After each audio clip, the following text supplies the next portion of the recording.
Now, from the area's leader in live local news, this is WYLN News, the area's #1 source of live local news and information in Luzerne, Schuylkill, Carbon, and Columbia counties. WYLN News starts now. Good evening, and thank you for joining us on WYLN News. I'm Elizabeth Doroba. Additional details have been released regarding a shooting in Wilkes-Barre on Monday. According to officials, the shooting took place near Movies 14 in Wilkes-Barre around 4 o'clock p.m. During the incident, witnesses say Lonnie Davis of Wilkes-Barre was seen arguing with a woman when a man reportedly showed up and fired 3 or 4 shots. According to the search warrant, the woman then jumped into a black vehicle with the man, later identified as Brandon Del Castillo, and fled the scene. Del Castillo was arrested Monday evening and has been charged in connection with the incident. According to the Luzerne County coroner, Davis died from his injuries and his death has been ruled a homicide. Investigators say the shooting may have been the result of an ongoing feud between Del Castillo and Davis. Del Castillo remains behind bars at the Luzerne County Correctional Facility. An 18-year-old has been charged with involuntary manslaughter in connection with a fatal shooting in Nanticoke on September 1st. According to officials, the shooting took place on Minden Court in Nanticoke after Michael Cron Jr. and the victim, 17-year-old Hunter Sipple, retrieved 2 handguns from Cron's upstairs bedroom. According to a press release, Cron and Sipple carried the guns downstairs and began playing with the firearms. When Cron was playing with the gun, officials say a round was discharged and struck the victim in the chest. Investigators say Cron immediately attempted to render first aid and Luzerne County 911 was called. Sipple was transported to Geisinger, Wyoming Valley Trauma Center, where he was later pronounced dead from his injuries. Cron has been charged with involuntary manslaughter in connection with the incident. The investigation into the incident remains ongoing. Anyone with information regarding the case is asked to call 570-736-2094. Local first responders and Luzerne County officials gathered outside the Luzerne County Courthouse Wednesday morning to remember the events of September 11, 2001. This year marks the 23rd anniversary of the devastating terrorist attacks on New York City, Washington, D.C., and Pennsylvania that killed nearly 3,000 Americans. During the event, the public was invited to pause and remember all of the lives that were lost. Speakers at the event included Luzerne County Manager Romilda Crocamo, Luzerne County District Attorney Sam Sanguadolce, Wilkes-Barre Mayor George Brown, and Chairman of the Luzerne County Council, John Lombardo. Members of the 109th Field Artillery were also in attendance. Coming up on WYLN News, Governor Josh Shapiro visits Wilkes-Barre to highlight investments in workforce development. Plus, PennDOT announces an upcoming road closure in Kingston Township. But first, we'll take a look at our 5-day forecast, brought to you by the WYLN Weather Kids. We'll be right back.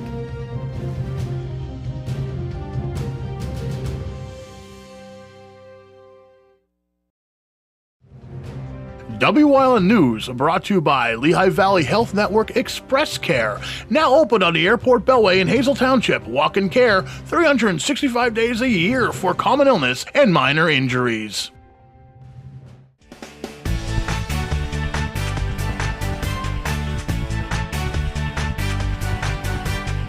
My name is Jordan. Tomorrow's gonna be sunny.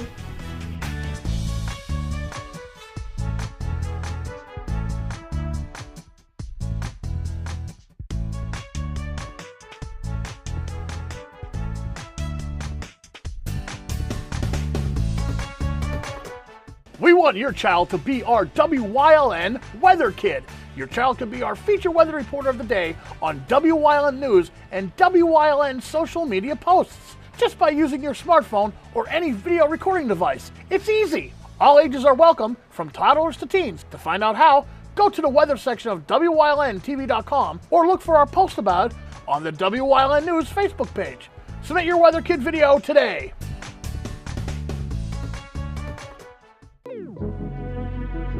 Your guide to everything Pocono Mountains is PTN, the Pocono Television Network.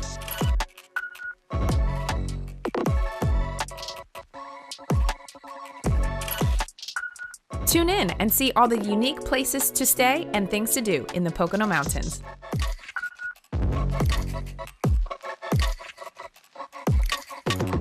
Watch PTN on WYLN. If you're looking for an affordable pre-owned car or truck, Cher's Auto Sales has a great lineup of clean, dependable, and quality vehicles. Stop in at 610 North Broad Street in West Hazleton, 570-454-7229. Cher's is proud to be celebrating 70 years in business. Come shoot at Whitetail Preserve 118 Boulevard Road in Bloomsburg. Their skeet, trap, and sporting clay fields are professionally designed, and all stations are handicap accessible. Whitetail Preserve has resident shooting instructors certified by the NRA in shotgun, rifle, pistol, home safety, and personal protection in the home. Whitetail can also cater any size event, whether it be a private party, corporate event, or wedding. Call 570-384-2314 or 570-790-8969.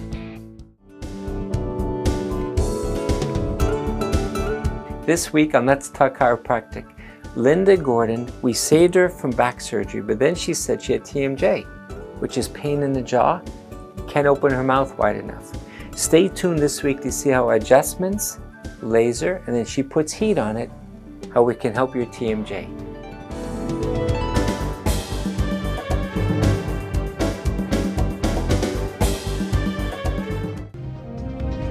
Welcome back to WYLN News. A man is wanted by the Carbon County Sheriff's Office. Luke Kahn is wanted for failing to appear to the Carbon County Courthouse on September 9th for a jury trial.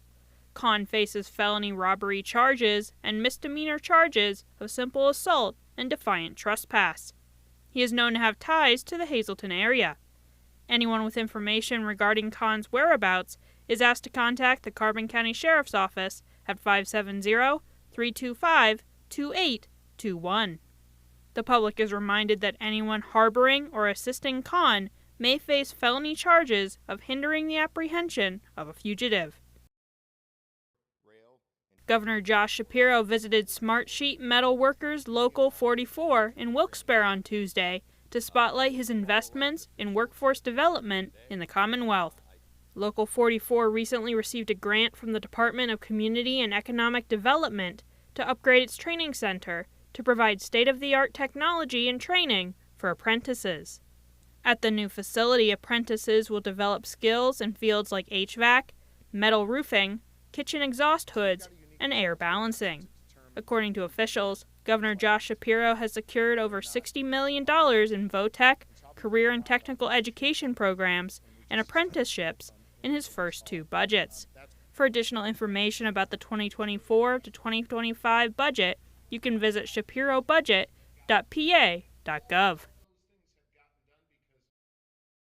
PennDOT has announced that a portion of Route 1036 in Luzerne County will be closed later this week for an emergency pipe replacement. The work is scheduled to begin on Thursday, September 12th, and be completed by the second week of October. During the project, Route 1036, also known as Carverton Road, will be closed between McDermott Lane and 8th Street in Kingston Township. The work is weather dependent and subject to change. For up-to-date conditions on major roadways, you can visit 511pa.com.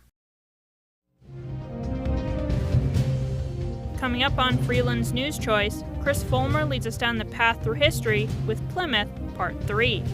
Plus, we learn about neck pain on this week's Wellness Wednesday. And stay right here on WYLN. We'll be right back.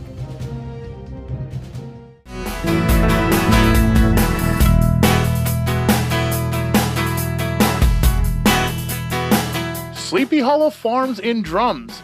All natural farming. Seasonal fresh vegetables and herbs. No herbicides or insecticides are ever used. Brown eggs are laid from the chickens that walk freely about the farm.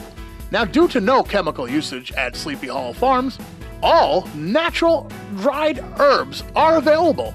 You can find fresh mint from Sleepy Hollow in their century-old mint patch. And of course, their pumpkins will be ready and right on track for the spooky season. So stop by Sleepy Hollow Farm, located at 188 Sleepy Hollow Road in Drums. Fresh from the Farm is brought to you by Lehigh Valley Health Network Express Care. Now open on the Airport Beltway in Hazel Township. Walk-in care 365 days a year.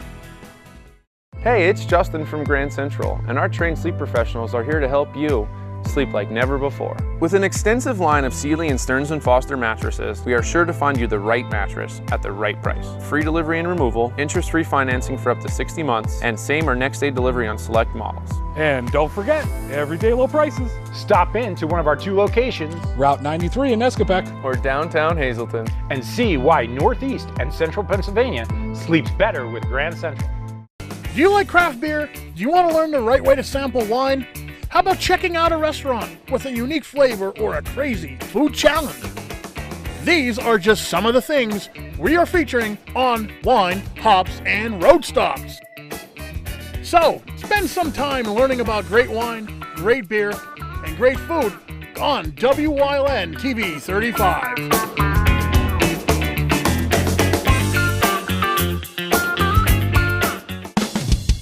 PPW Nation, get ready for the best of PPW Season 2. Join Paul Bowe, E. Julius Kuiper, Alexander Bravado, Tom Mitchell, and Alex Watt as we take you down memory lane and relive some of the best PPW matches of all time. Saturdays at 5 p.m., Sundays at 10 p.m., only on WYLN.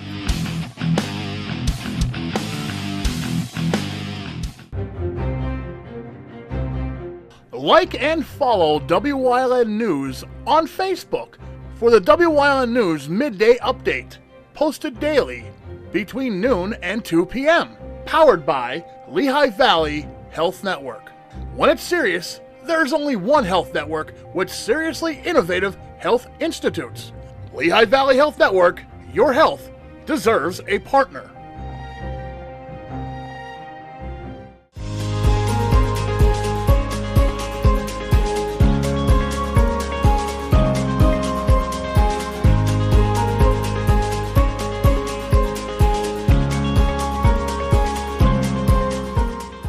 Plymouth was reaching a zenith as a community in the last decades of the 19th century.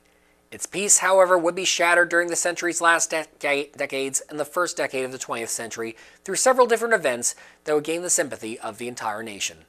The first was a typhoid epidemic that struck the town in the first part of 1885.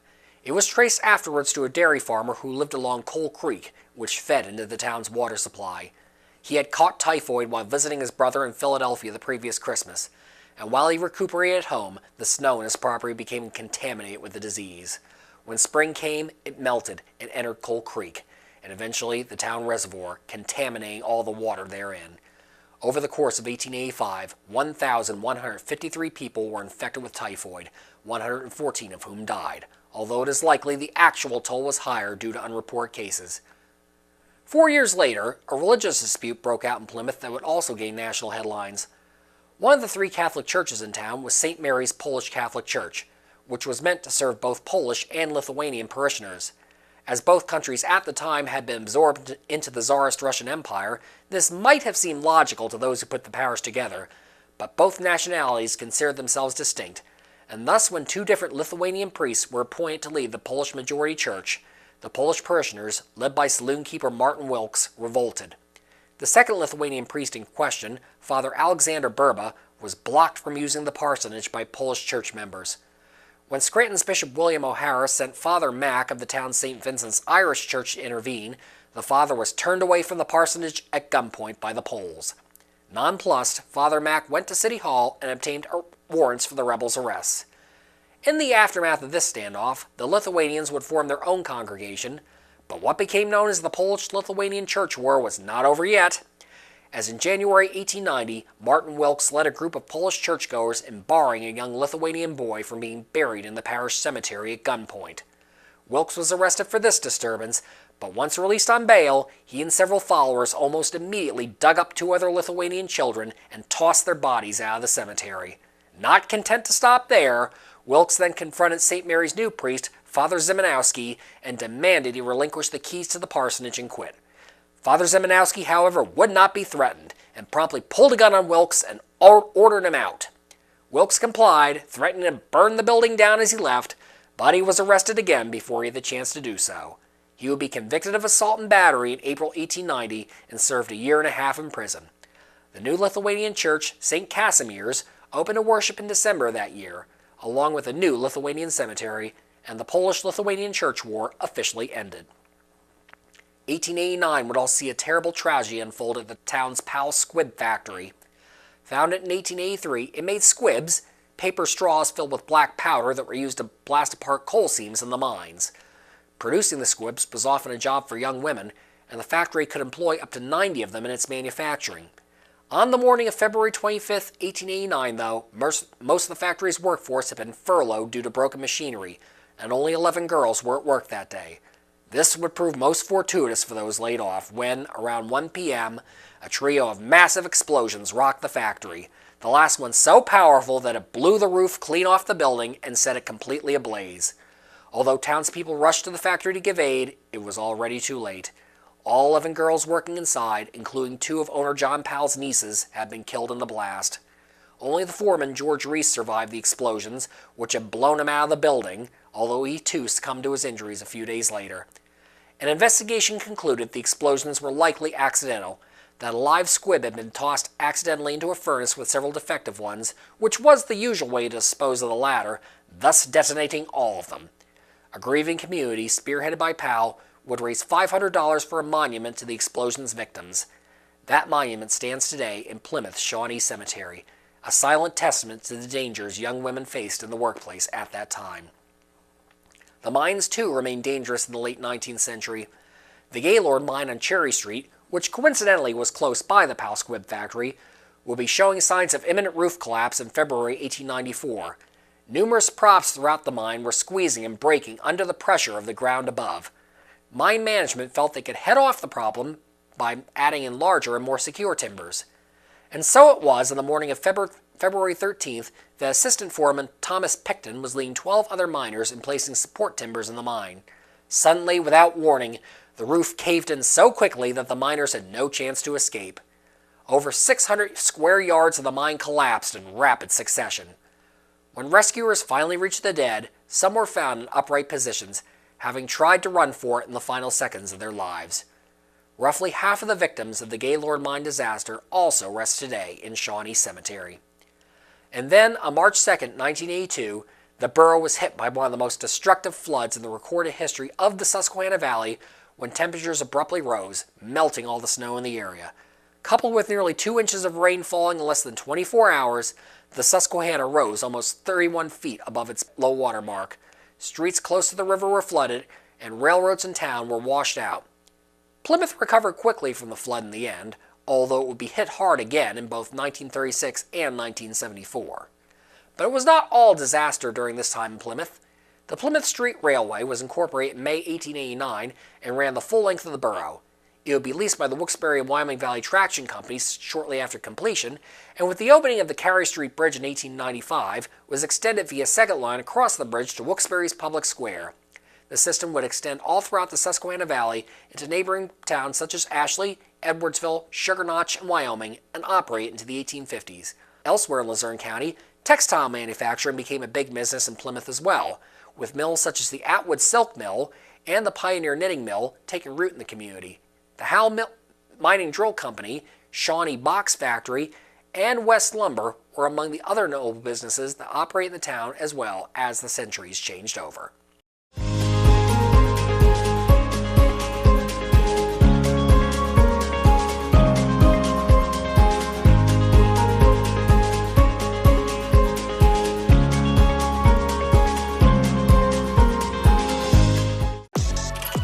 Your guide to everything Pocono Mountains is PTN, the Pocono Television Network.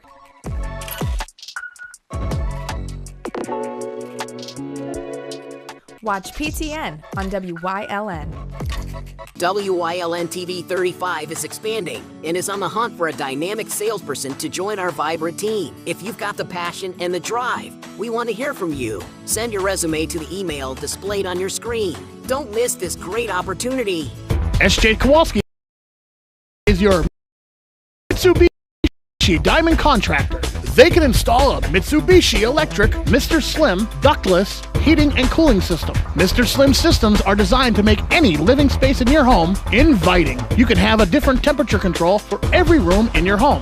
The money-saving technology can save you 25 to 50% on your heating bill. For Mitsubishi, Renai, and trained comfort specialists, call S.J. Kowalski at 570-455-2600.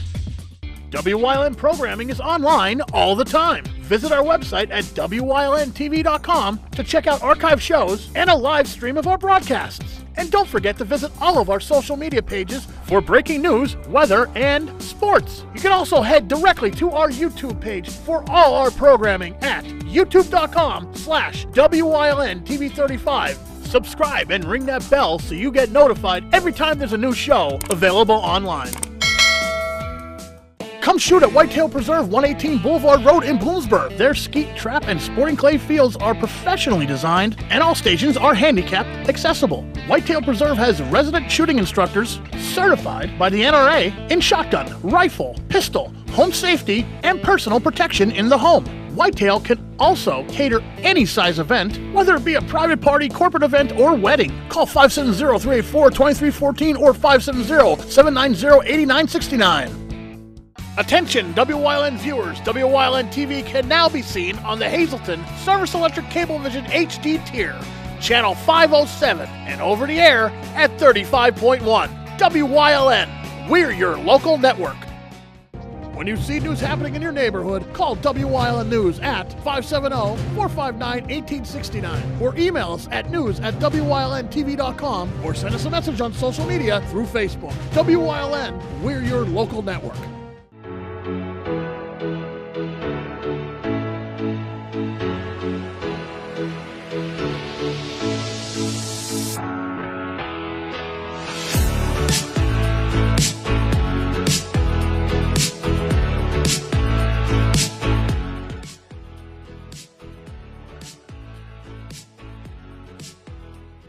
Hi, welcome to Wellness Wednesday. Today I am with Dr. Amara Bassi, who is a physiatrist and also our Lehigh Valley Physician Group, or LVPG as we call it, medical director, and we are here to talk about neck pain.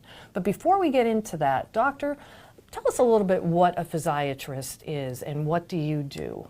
So a physiatrist is a physician generally that specializes in optimizing function. Okay. So you can think about function as optimizing quality of life, ability to do things, activities of everyday living, walking, that type of thing. And in my specific case, I specialize in musculoskeletal issues, so that's issues related to muscle, bone, nerve, and joint. Okay. That's kind of like the simplest way to kind of put it. All right. So we're going to talk about neck pain, and I'm sure many of us have had it at one point in our life or will have neck pain. So what are the causes of neck pain? Some of the similar causes of neck pain. So when we think about neck pain, when we think about the neck, anything in the neck can cause pain. So there's muscles in the neck that they can be in tight or in spasm, that can cause neck pain. There's bones in the neck, so of course a lot of people have heard of arthritis, so there can be extra bone buildup in some areas and that can cause pain. There's nerves in the neck that come down into the arms, so pinched nerves in the neck, those can cause pain. And then there's some discs that allow for motion between the bones from side to side, and they can be degenerative or not functioning properly, and they can cause pain. There's also the spinal cord, which runs down, and that carries a bunch of nerves, and that can be also causing pain. So there's a number of different structures in there, and each one has a different outcome depending on what's going on. So if one day I wake up in the morning and I have this neck pain and it continues for a day or two, when do I seek treatment? What is the first step that I should take when I'm starting to feel that pain in my neck, if you will? So we'd say, like typically if you have the initial neck pain and it's not kind of shooting down the arm and you don't have any weakness or heaviness in the arms and it's not affecting your overall function and it's kind of localized in the neck, take some time, take your, if you can, take an ibuprofen, just, depending on your other medical problems. You can take some Tylenol, you can use a heating pad, do some basic stretching, You may even want to visit your chiropractor early on. So it's not something that you generally need to like go seek care for. And unless it's very persistent and kind of lasts, I would say over a 2-week period of time. If it's kind of outside of 2 weeks, then you're kind of saying, well, why is this still hanging on? It's not getting better, and or the symptoms are getting worse. Right. Then at that point, you may want to kind of make an appointment with your doctor and say, hey, this has been going on. What's next steps? So, of course, there's neck pain from injuries, of course, that happen.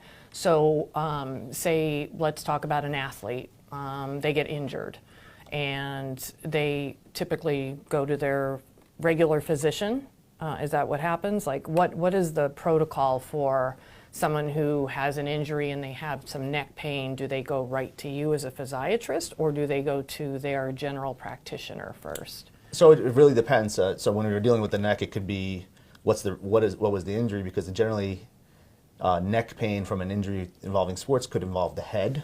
So if they involve the head, then you may have a concussion. So generally you want to have you see a sports medicine specialist. Dr. Ferdeber, which you had on, I think, a couple of months ago. Yes. She's one of those specialists who specializes in sports and athletes. So just to kind of clear that part out, and then she may make a referral regarding the neck pain kind of to us, Okay. But you can definitely also start with your primary care provider, who's very good at kind of treating all and getting things to the other providers or specialists if needed. Okay. So is there anything that you would like to also let our community know about neck pain? And I mean, we talked about what to do. We talked about, when to seek care. But is there anything else they need to know? Yeah, I would say the most important thing from a neck pain standpoint is I think preventative-wise is really focus on your posture and kind of lining up your shoulders with your ears. And strengthening the upper back muscles, because having good posture really helps delay any degeneration and arthritis in the spine, more or less, and really stops or decreases the chances of neck spasms and neck issues. Okay. And also that cell phone. Yeah, so we're a forward-facing society, right? So it's cell phone, driving, right? It's video games, TV. So like it's all of this kind of stuff that's forward. So really kind of bringing your posture back, and as we're sitting like this, right? Right? I'm like, so okay. kind of bringing your posture back and kind of trying to sit up, and in any activity. So that's folding, dishes, just trying to keep your shoulders lined up as best you can. And that's really focusing on that, I think, is super helpful to avoid like neck problems. Well, thanks for your time, and thanks for educating us a little bit more about this. And thank you for watching Wellness Wednesday. Thanks for having me.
You're watching WYLN TV 35.